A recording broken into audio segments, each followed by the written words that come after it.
Hello, everybody. My name is Koray Duman, and I am the principal of Buro Koray Duman Architects, which is located in Lower East Side of New York City.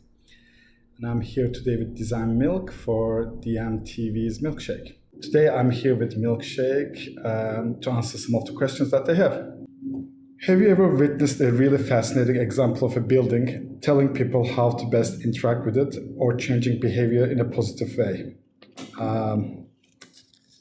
The building probably will be Linda Bomardi's design for a community center in Sao Paulo. It's a community center designed for SESC. It's an amazing conversion of an old factory. It's really a place of coming together of the neighborhood, of the community. It's very joyful, even though it's a huge space. It just feels very human scale. It's an amazing building, and the way people use it is just incredible. It really brings together different types of togetherness of very different types of people, ages. So I always get inspired whenever I go to that building.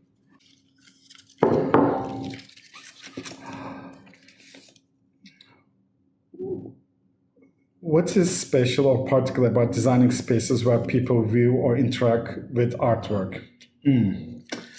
I mean, our practice designs a lot of art spaces. There's a common thread in designing art spaces where people always want the space to be neutral. It is important that the space doesn't compete with the artwork. I think it's very important, but I think it's really important for the space to elevate you, to get you ready that you are going to kind of face with a great work of art. So I think I always see the space for artwork to be almost like a threshold between from an everyday life to the special moment where you're faced with the artwork. In that sense, I think a couple of things about art-related spaces: the scale, the light, the proportions, kind of how you walk through it is really important. So just neutral is not enough. What material are you eager to work with more? Definitely ramp to earth.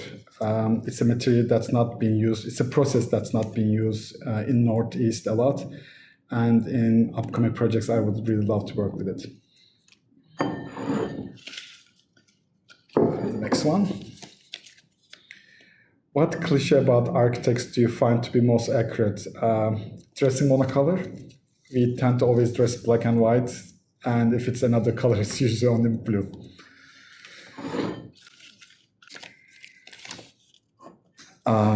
What building in the public domain, a post office, library, or etc., would you most like to design or redesign?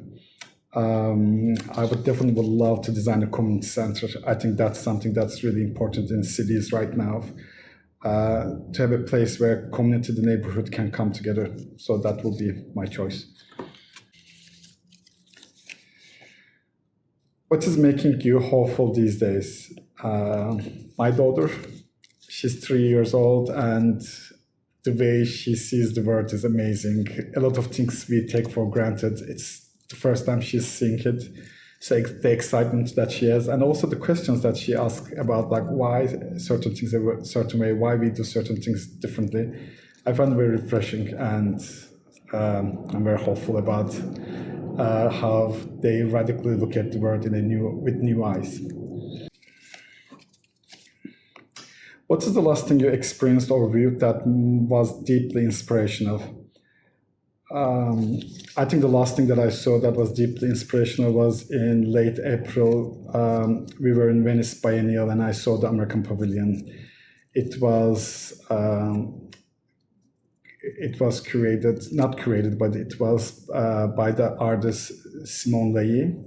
And the interpretation that she did in the facade was just unbelievable, very inspiring and very moving, and a great critique of Western colonization.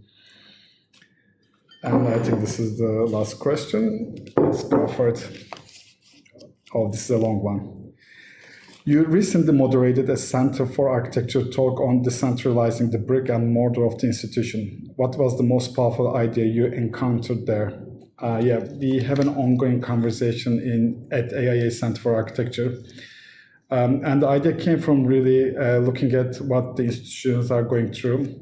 A lot of our clients are foundations, nonprofits, and institutions. And in the past 3 years, with what has been happening socially with Black Lives Matter and other social injustice issues, institutions really start to critique their existence, not only existing the way they operate, their board, their programming, their collection, and we thought that actually that will have a reflection on the way they will create their spaces. So we start inviting some very inspiring organizations or nonprofits to Center of Architecture just to talk about these issues. And one thing that was really inspiring is some of these almost all these organizations are at the fringe of what you will call an institution. And one thing that was surprising is that none of them wants to call them institution anymore. They call them programs, community, they call them projects, they call them happenings. But this idea of like being an institution is something that's really, just being called that is something they reject, which we thought was very interesting. And I think that's all I have for today.